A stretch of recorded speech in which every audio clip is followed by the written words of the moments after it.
This is a little bit of what I like to call how the sausage is made, right? We're going to give you a pretty cool example starting from the very beginning of a brand challenge and how we then took that challenge, the work that was done, and how we turned that into outcomes that really drove some incredible work from the media team.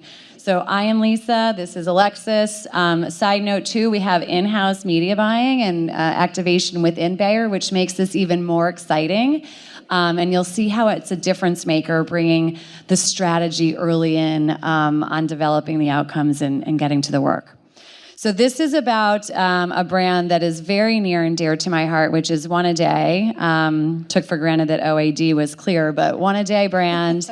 Hopefully you are familiar with it. It is the #1 multivitamin brand in the US. And it's been around forever, right? It's been around, I think, over 80 years. So what a challenge we might have if you think about the space of wellness. It's really moving fast. DTC and small brands are, coming in by the minute. And so really difficult for a large brand to keep pace with that. And so we did have a lot of challenges that we've uncovered with the business. The good news is the brand awareness is high, right? I saw a lot of you shake your head. Of course I'm familiar with One A Day. Either my mom took it, I take it. Hopefully you're giving it to your kids because we have a new product launch, so get on that. Woohoo! But our salience is low. And for those who may not be familiar with salience, how sticky, how top of mind are we? So in a really cluttered environment, we lost that brand salience. A bit of that was because of differentiation, right? Our messaging strategy was kind of all over the place and inconsistent as we try to keep up and figure, what's this brand about? The other thing is we moved to a lot of lower funnel media because that's what it made sense at the time.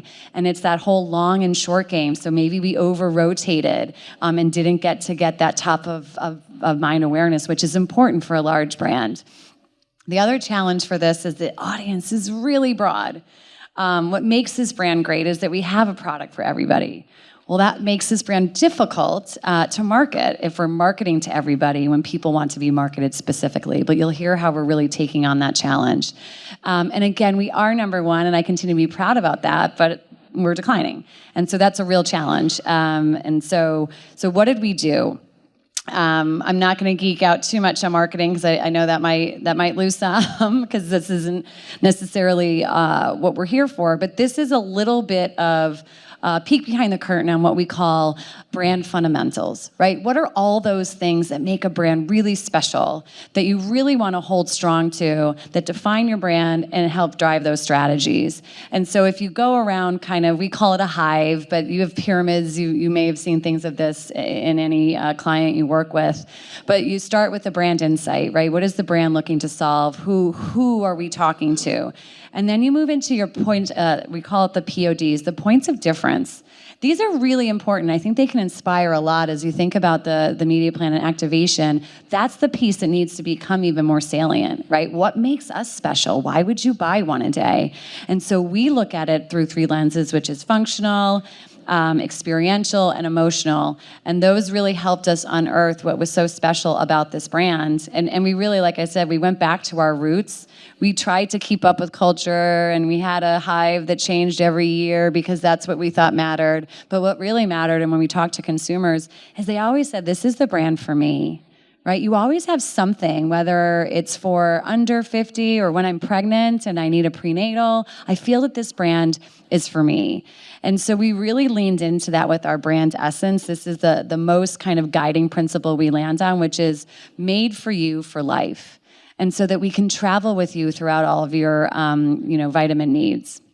And our character, that becomes really important as you think about how are we going to stand out in the social environment, how are we going to make this brand come to life, is really our character and our tone of voice.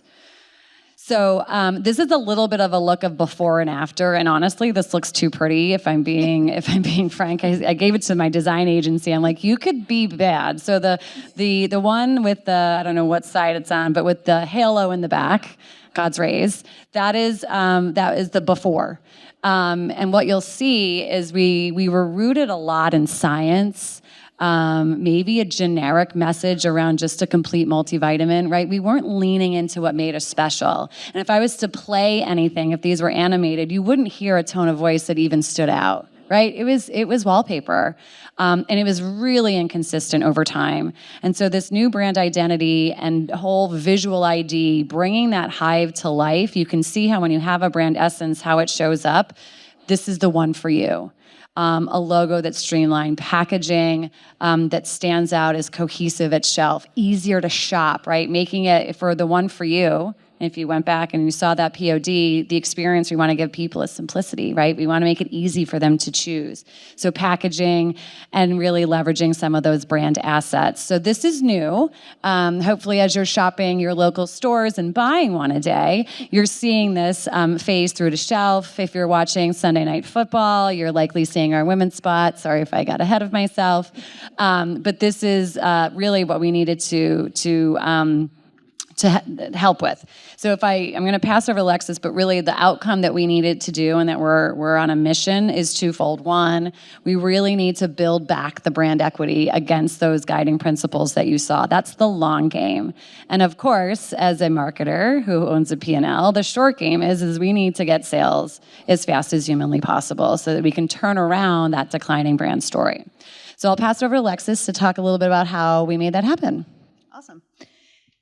So a little bit more about the evolution of the process. So one really cool thing about being part of an in-house media team is I get to sit in, even though my technical title is media strategy, I sit in on meetings about financial forecasting, commercial strategy, promotion, retailer, you name it, I'm part of the conversation. And why I think that's really important is A, you can bring ideas to the table that are outside of your roles and responsibilities, but number two, you're part of the decision-making core that was part of this whole process. So it's been a long and windy journey of about 10 months, probably, going back to our roots and really reestablishing these brand fundamentals. And I think why it worked so well is that there was a defined cross-functional group of stakeholders who could be part of the process and own the decisions and be accountable for them.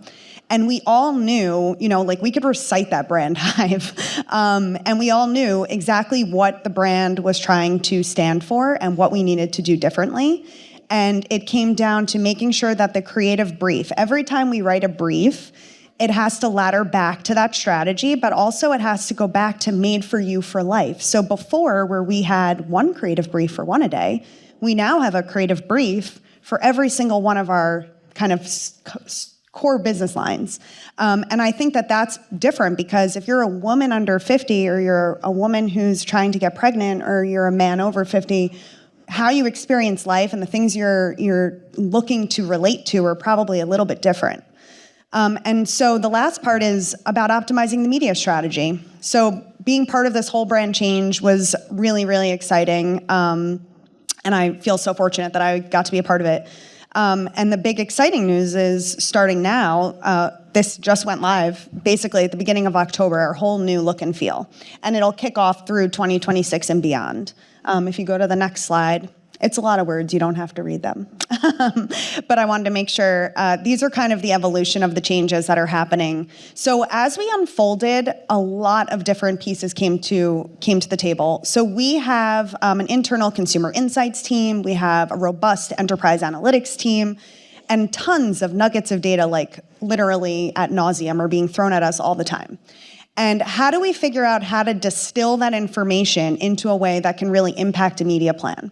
And so from all of these, we did a ton of focus groups where we went into people's homes and either they're shopping for us, or I think someone earlier spoke about, pharma brands who like to competitive conquest. That is something we also like to do, even though we're consumer health. But why are they shopping a different brand? Why are they making that choice? And then, or why are they choosing us? Or why are they not buying vitamins at all? By the way, buy your vitamins if you don't. So we really tried to take those insights and apply them to parts of the media plan. So beginning now, we've made a ton of changes to the strategy. So number one is about mass awareness. Of course, it was kind of funny. Lisa and I were like, we're so excited there were panels on TV because as a big brand, video is still a massive part of our strategy. But it's not just because it's a mass awareness vehicle, which it definitely is, and obviously you need it as part of your plan when you're in, 97% of households in the multivitamin category, but also because you can be more specific. So to the example Lisa was just mentioning, we decided to pivot some of our CTV dollars recently to partake in Peacock's Sunday Night Football experience. And so why did we choose that? We saw that we do measure outcomes, of course, and we saw that we were having declining challenges within that space. And we were like, let's look at data to support a decision. And what we found is that our shoppers are over-indexing for football, both college and NFL. And so why not take our brand new look to a place that's both more quality, right, where you have tons of viewers streaming, but also make sure that you're optimizing the creative and it fits for that environment and who's watching. So I also found it fascinating that Sunday Night Football is it's not a 50-50 split, but it is a lot of women watch it. So we have a women's spot running for our women's products, but 42% of the NFL on Sunday is actually women. Additionally, we used to have only 2 business lines supported. So this year, up until now, we've been only supporting our under 50 business and our kids, which just recently launched. But as we move forward, there is a very pragmatic plan in place to support 4 business lines. Our over 50 business to accelerate the growth we have there, our under 50 business where we really need to work on making people stay with our brand, and kids as well as prenatal. Prenatal is where we are a top contender in that space. And measuring success, of course, is a huge thing. So making sure that across the board, we're really looking at different ways to identify how are we knowing if the plan is working. And that can be on, a softer metric side, but more importantly, we're doing a ton of work internally around our KPI measures and making sure that everything we do is really laddering back to new to brand. So Bayer Consumer Health's mission as a company is the road to billions. So we want to be in more households across the country. And so there is a whole team of people, some sitting in the front row, who are literally tasked with how do we make sure that every single outcome on the media plan is actually tied back to new to brand. And we're looking at that across all of our different channels to understand where we can get the most household penetration growth. Additionally, we've advanced our targeting. So while, yes, competitive conquesting and category targeting is still important to us, we're also looking at growth audiences and tapping into AI. I know everyone loves when people drop AI, but we actually are using AI thanks to our friends over at Chalice. We're running some really awesome pilots across a few of our different channels to help with new-to-brand optimization, which is really exciting. And lastly, we're geo-clustering, which is I feel like back in the day, it was a huge thing, and guess what, it's back again. Because it turns out, if you can try to kind of put fuel on the fire, you can actually start to turn around parts of the business. So we are utilizing this strategy programmatically, and we are seeing results, which is really exciting. We clustered specific geos based on a bunch of different information around CDI and BDI, that's Category Development Index, Brand Development Index, as well as the adult multivitamin sales by state. And basically, someone in Enterprise Analytics took a bunch of that, told me what to do with it, and we're doing a geo-clustering strategy that's helping to drive incremental sales in those specific markets. So, day by day, brick by brick, we are going to turn around the business, and we're doing it as we speak. I think the other cool thing about the targeting is, yes, we need to get into new households, and we need to keep our current with the new change, right? It's consumer behavior is funny. You change the littlest thing on a package, and they can't comprehend. And so I love, too, that part of the media mix, too, is ensuring that we move existing customers along. Retail media helps with that, to in store as they're kind of seeing the new stuff at shelf. Yep. It's a very robust plan that also balances the need to bring in new, but also keep current. Totally. And then lastly, I loved on the last panel how she said she wished she could have a 6-month test, but it's true that brand marketers have no patience. Very impatient. talking about Lisa and all others like her. So unfortunately, we are testing and we are learning, and that's the exciting thing. So we actually have made channel strategy shifts at the same time as all of this package strategy. So when we got insights in, whether that was from, media consumption behavior or insights, we're taking those learnings and we're testing into new channels to see if that'll help with bringing in incrementality. There you go. This is an example of one of our social assets that supports our TV spot, which you're going to see next. But there was a previous panel as well talking about kind of how both social and video channels kind of need to work together. And I think that that's something it took us a while to evolve as a heritage brand. And with this most recent campaign, we're trying to make sure that, as I like to call it, there's a red thread between each of the channels, but also that they are fit for channel at the same time. So we're going to show you our new 15-second spot, which is our women's equity spot for our women's under 50. So hopefully you've seen it, and if you're not, tune into some type of video because we're running a lot of reach and recency. So without further ado, you can click. And I think what is great is, I don't know who was up here earlier where they said, it would be great if we were bringing some of the social assets and putting them on TV, and we're not there yet. As you can see, this is a pretty traditional TV spot, tested and spent a lot of money on it, and it serves a role, right? It serves a role in the entire mix, and it's not the number one role. It's the complementary role, it's the mass awareness, and so what you won't see from One A Day is this, cut down to a 6, right? You're going to see custom 6. We have a very robust organic strategy, and when we hit kind of that magic, we move it to paid. So I do think for large brands and a company like Bayer, I'm quite impressed at how we've become more nimble, but we still have a little bit of that, make sure it's green, testing in metrics lab before it goes on video. But there's great early results, right? Yeah, so this is only a couple weeks in, but these social assets where we're using the same actress, so it was really awesome. Our creative agency, which is Vayner, came to the TV shoot, and they got, behind the scenes, more fit-for-channel social assets that we can use, but again, tie nicely to our fully produced TV spot.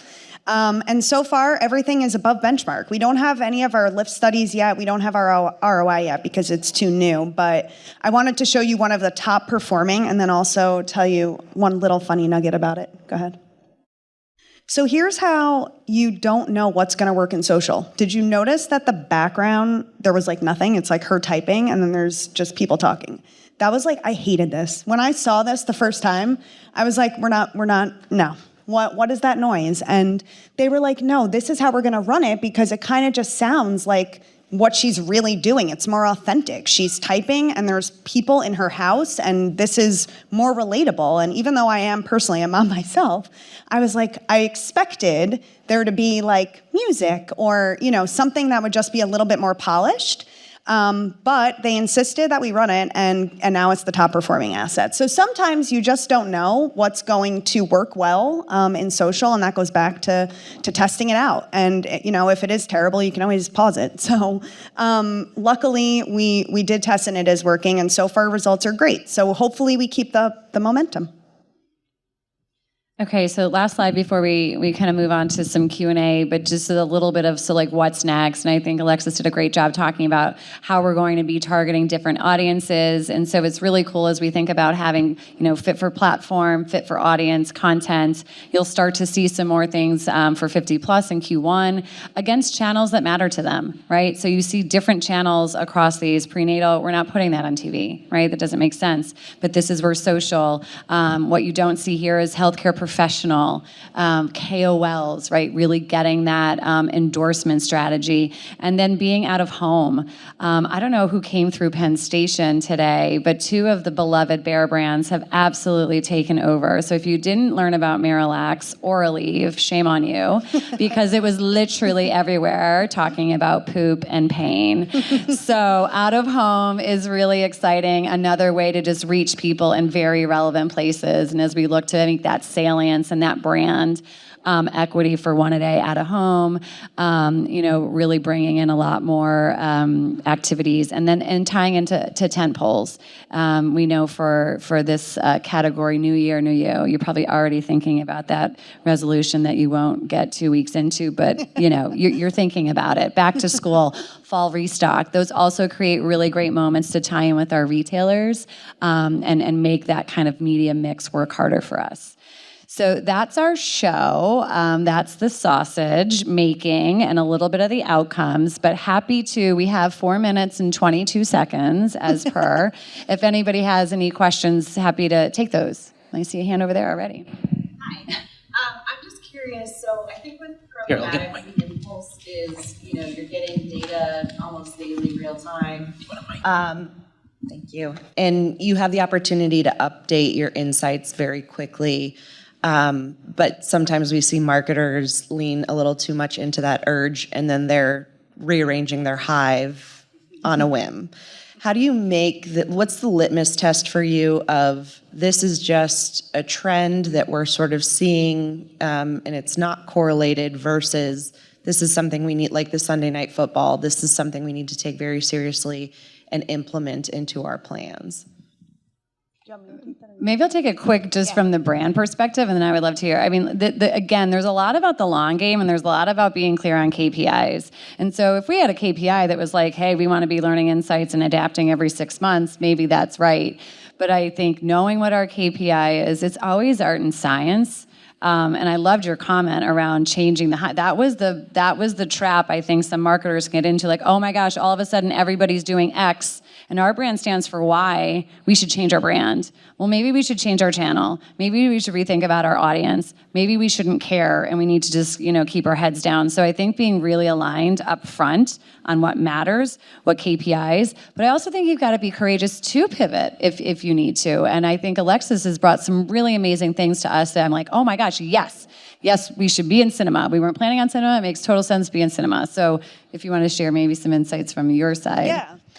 I mean, I always am trying to talk people off the edge. I'm like, give it a minute, But I think in reality, too, for us, a lot of the KPIs that we look at we're not really looking at in-platform KPIs too much because we don't sell directly. So that's kind of the part that gets us in a little bit of a conundrum. If we use like an MTA ROI, we're getting that monthly, maybe quarterly. So we try to let it kind of marinate for that amount of time. But if a really great thing crosses your desk like that did, I was like, I think I want to fund this. How do I do it? And then you kind of look within your media plan to say, what could use some optimization and, kind of meander your way through how to fund it.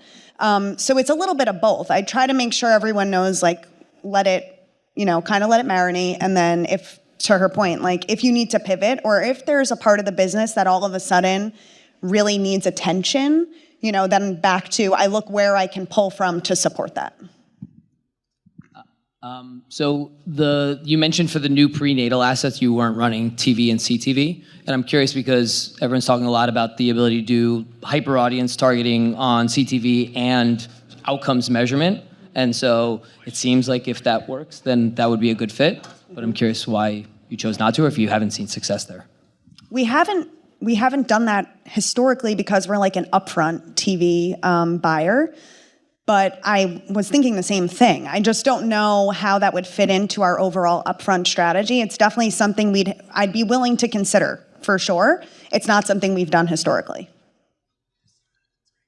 Okay, I think we're done. We're done with questions. Hopefully you found this insightful. If there are further questions, you can find us meandering over throughout the day. But I really appreciate you staying here and spending time with us. So I think we are all set, right? Jeremy, you coming up?